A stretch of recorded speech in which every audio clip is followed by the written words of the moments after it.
안녕하세요. 오늘의 사연입니다. 구독과 좋아요 한 번씩 부탁드릴게요. 바로 사연 시작하겠습니다. 제 이름은 김세영이고 부산에서 거주하고 있어요. 4살 연상의 남편과 중학생인 딸, 세진이가 있어요. 우리 부부는 같은 회사에서 근무 중이에요. 원래는 같은 부서에서 일했는데 결혼을 앞두고 남편이 다른 부서로 발령이 났어요.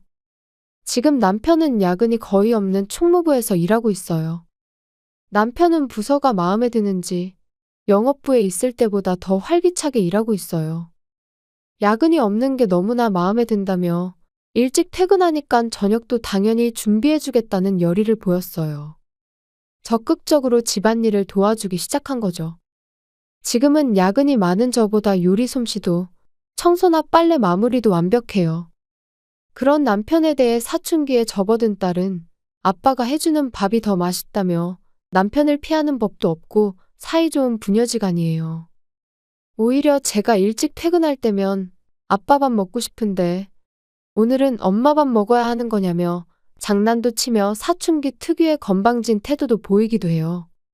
물론 사이가 안 좋은 건 아니고 그냥 장난을 치는 것뿐이지만 그래도 딸과 잘 지내는 남편이 가끔은 질투가 날 때도 있어요. 딸을 중심으로 화목한 가족이라고 생각했던 우리 부부였는데 남편의 모습이 조금 달라진 것 같았어요. 그동안 남편에게 옷 입는 것에 대해 말을 해도 제 의견은 절대 들어주지 않았었는데 갑자기 남편이 딸을 데리고 옷을 사러 다니기 시작한 거예요. 딸은 신나서 자기가 잘 코디해 줄 테니 걱정하지 말라며 왠지 모르게 의기양양한 표정을 짓고 함께 외출하는 모습을 최근에 여러 번 목격했어요. 딸의 조언대로 옷을 구입한 남편은 단숨에 멋스러워진 것 같았어요. 그리고 남편은 눈치챈 것 같았어요. 아니, 알고는 있었겠지만 외면하고 있던 것에 눈을 돌리기 시작한 거죠. 바로 머리숱이에요. 나이 탓인지 유전 탓인지 남편의 이마는 많이 까지고 있었어요. 남편 스스로가 아무 말을 하지 않아서 민감한 문제라고 생각해 우리 부부는 아무 말도 하지 못하고 있었는데 어느 날 남편이 꽤 비싼 발모 효과가 있는 샴푸 세트를 구입해 온 거예요. 그러면서 새로 사온 샴푸 세트는 본인 말고는 절대 쓰지 말라며 신신당부하는데 발모 샴푸를 쓸 사람이 아빠 말고는 아무도 없다는 걸 모르냐며 딸이 답했어요. 그런데 갑자기 옷차림에 신경을 쓰기 시작하고 샴푸를 사는 등 남편에게 무슨 일이 생기고 있는 건지. 저는 남편의 급격한 변화가 조금 불안했어요. 그리고 남편의 변화를 발견한 지 한 달이 지났어요. 옷도 익숙해지고 아직 머리카락은 아무런 변화를 볼 수 없지만 주말 중 하루는 혼자 외출을 하는 거예요. 지금까지는 주말이면 하루는 집에서 뒹굴뒹굴하고 다른 하루는 우리와 함께 외출하는 게 매주 주말의 루틴이었어요. 그런데 요즘은 우리랑 같이 외출하는 날을 빼고 혼자서 외출하는 날이 많아졌어요. 게다가 그런 날에는 꼭 멋을 부리는 것 같았어요. 딸이 쓸쓸한 표정으로 저에게 아빠가 요즘 이상한 것 같다며 우리와 함께 외출하는 것보다 더 재밌는 게 있는 것 같다고 했어요. 새로 산 옷들은 가족끼리 놀러 가려고 산 줄 알았는데 아닌 것 같다며 입술이 삐죽 튀어나왔어요. 하지만 저 역시 남편이 어디로 놀러 가는지는 알 수가 없었어요.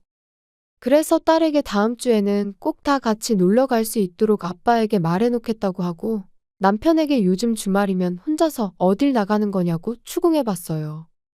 최근에 좋은 카페를 찾았어. 책 들고 가서 거기서 책 읽으면 너무 좋아. 저는 남편에게 독서 취미가 있다는 걸 결혼하고 나서 처음 알았어요. 남편 방에 있는 건 만화책뿐인 줄 알았는데. 카페 갈 거면 세진이도 데리고 가. 잘 차려입고 가족끼리도 시간을 보내줘야지. 그건 그렇긴 한데. 하지만 카페는 마음 편하게 쉬려고 가는 거라 혼자서만 가고 싶어. 그럼 다음 주에는 세진이랑 함께 나가줘. 남편은 알겠다고 답했고 저도 함께 나가서 바람 쐬자고 해서 우리 모두 다 같이 외출하기로 했어요. 카페 얘기는 좀 변명처럼 들렸지만 다음 주에는 정상적으로 우리와 함께 나들이를 가겠다고 하니 조금은 안심됐어요. 만약 남편이 최근에 혼자 외출을 하고 누군가를 만나고 있었던 거라면 이렇게 빨리 우리와의 약속을 잡을 수 없었을 것 같았기 때문이죠. 다음 날 딸에게 남편과의 대화를 전하자 딸도 안심하는 표정을 지었어요. 그로부터 또 한 달이 지났을 무렵 남편의 머리카락에는 어떠한 변화도 보이지 않는데 매일 정성스럽게 샴푸를 하고 두피 마사지를 하더라고요. 대신 남편의 업무에 변화가 생겼어요. 그동안 야근이 거의 없던 남편이 일주일에 이틀 정도 야근이 생기더라고요. 남편은 지금같이 바쁠 시기에 열심히 근무하면 수입도 늘거고 총무부에서 승진도 할 수 있을 거라고 했어요. 다른 부서의 일은 잘 모르다 보니 남편의 말을 믿을 수밖에 없었어요. 뭐, 주 2회 정도의 야근이라면 어떻게든 괜찮겠지. 분명 한시적인 거겠지. 이런 생각을 했어요. 딸한테도 남편에 관한 이야기를 전해두었어요. 아빠가 지금 일이 바빠서 야근을 좀 해야 한다고 하니까 그런 날은 엄마가 최대한 일찍 집에 오도록 할게. 엄마는 1년 내내 바쁘니까 어느 정도 이해해 줄 수 있지? 괜찮아. 엄마도 바쁘면 말해줘. 저녁 내가 만들어 놓을 수 있으니까. 이렇게 다정한 딸로 자라고 있었다니 남편에게도 들려주고 싶었어요. 그렇게 남편의 직장 생활은 한 달, 두 달을 이어가더니 어느덧 세 달을 넘겼어요. 매주 꼭 이틀은 야근이라며 늦게 퇴근하는 남편. 그러고는 주말이면 카페에 다녀오겠다고 말 한마디 하고 나가기 시작했어요. 그래도 야근이 없는 날엔 평범한 남편이기에 아무 말도 하지 못하고 있었어요. 그런데 어느 날부터인가 남편을 대하는 딸의 태도가 확연히 달라지기 시작한 거예요.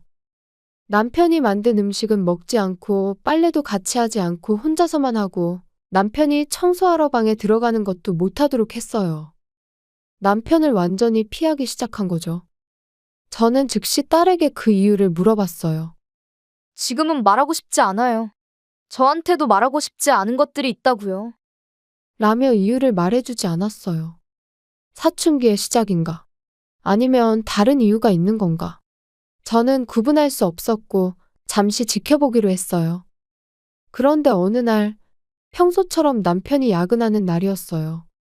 저는 오늘 해야 할 일을 무사히 마무리하고 정시에 퇴근하려고 했는데 그날따라 상사가 급한 일이라며 저에게 일을 떠넘기는 거예요. 그래서 어쩔 수 없이 상사가 부탁한 일을 처리하기로 했어요. 딸에게는 늦을 것 같다고 미리 말해두었고요. 정말 미친 듯이 일을 처리하고 퇴근 시간을 1시간 지나 겨우 일을 퇴근할 수 있었어요.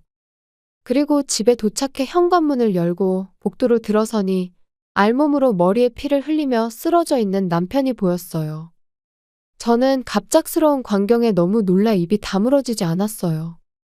그때 제가 돌아온 걸 알아차린 딸이 저를 보고선 일하느라 수고 많았다며 저보고 오늘 저녁은 뭐냐고 묻는데 마치 남편은 보이지 않는 것처럼 저에게 말을 걸었어요. 세진아, 지금 무슨 일이야? 빨리 구급차 불러. 이미 너무 늦었는데 안 불러도 되지 않을까요? 딸이 이렇게 말했지만 남편은 아직 숨을 쉬고 있는 것 같았어요. 제가 폰을 꺼내 버튼을 누르려고 할 때 밑에서 목소리가 들렸어요. 남편이 살려달라며 자기 두피 좀 어떻게 좀 해보라는 거예요. 아직 늦지 않아서 머리 살릴 수 있다고 말하는데 도통 무슨 말인지 이해가 안 갔어요. 제 머릿속에 의문이 계속 떠오르자 딸이 제 손을 잡고 거실로 데려가 재밌는 거 보여주겠다며 남편의 폰을 보여줬어요. 거기에는 믿고 싶지 않은 진실이 저를 기다리고 있었어요. 거기에는 남편과 어떤 여자가 주고받은 메시지가 있었어요. 내용에는 저와 딸에 대해 주고받은 메시지도 있었고 상대 여자와 애정 표현을 주고받은 것도 남아 있었어요. 아, 남편이 바람을 피우고 있었구나. 의외로 어렵지 않게 이 사실을 받아들일 수 있었어요. 그보다 어쩌면 딸은 이 사실을 전부터 눈치채고 있었을지도 모르겠네요. 딸은 제가 야근으로 늦게 퇴근할 때 남편의 폰에 메시지 알림이 오는 걸 우연히 봤다고 해요. 비밀번호는 딸 생일로 해뒀던 터라 쉽게 볼 수 있었던 거죠. 그런 걸 보고 난 딸은 아빠가 해준 음식은 먹기 싫어졌고 빨래도 남편 것과 같이 돌리기 싫어진 거였죠. 그냥 남편이 더럽다고 느껴졌다네요. 그래도 남편이 복도에 쓰러져 있는 건 이해가 되지 않아 물어봤어요. 발모 샴푸에 내가 제모 크림을 섞어놨어. 딸이 저지른 짓에 저는 큰 소리로 웃음을 터뜨렸어요. 그래서 남편이 계속 두피 이야기를 했던 거였어요. 남편은 딸에게 해도 되는 짓과 하면 안 되는 짓 구분 못하냐고 호통치는데 남편의 머리를 자세히 보니 머리카락이 거의 다 빠져 있었어요. 얼마 남지 않은 머리카락을 애써 쓰다듬는 남편을 보니 정말 한심하게 보였어요. 게다가 살이 분별 못하는 건 남편인데 왜 딸에게 고함을 치냐고 제가 소리쳤고 들고 있던 남편의 폰을 내밀었어요. 남편은 잽싸게 제 손에서 폰을 뺏어서 속옷 차림으로 폰을 만져 메시지들을 지워버렸어요.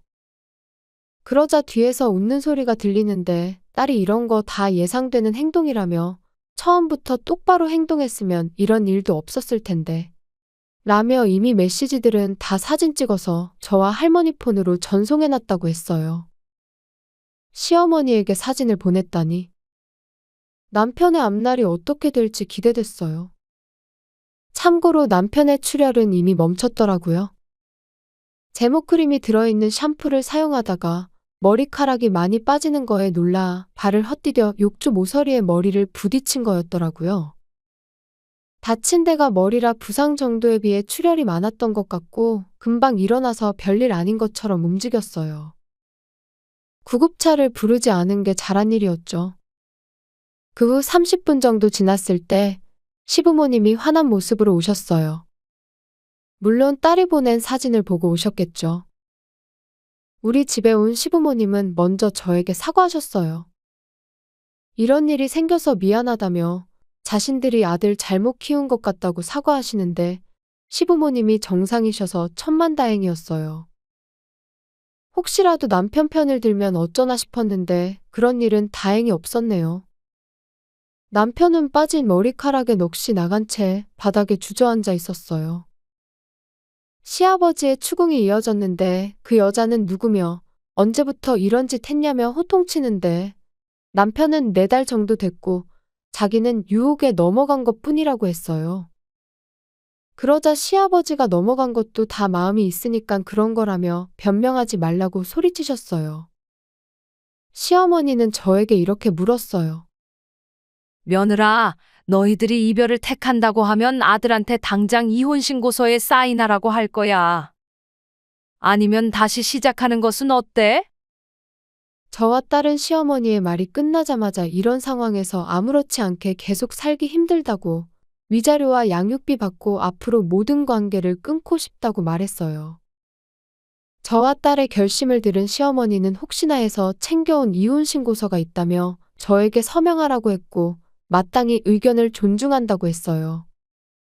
그런데 그걸 보던 남편이 소리를 질렀어요. 잠깐만요. 제 의견은 어떻게 되는 거예요? 저는 헤어지자는 말 한마디도 하지 않았어요.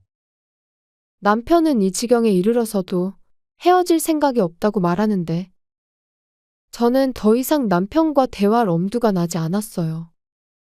다행히 시어머니가 남편의 주둥이를 손으로 찰싹 때리며 조용히 하라고 했고 남편은 여전히 뭐라고 말을 하는 듯 했지만 시부모님이 강제로 남편을 데리고 나갔어요. 그 후에 남편은 이혼에 대해 계속 불평했지만 시부모님의 설득으로 무사히 이혼이 성사되었어요. 위자료, 양육비 모두 제가 제시한 금액을 전액 지급하기로 합의했고요. 참고로 바람을 피운 상대는 같은 회사에 다니고 있었는데 바로 회사를 그만두었다는 소문이 들렸고 남편은 위자료와 양육비 때문에 아직 회사에 다닌다고 하네요. 바람 피웠다는 소문이 금방 퍼져 일하기 힘들 텐데도 참 독한 사람인 것 같네요.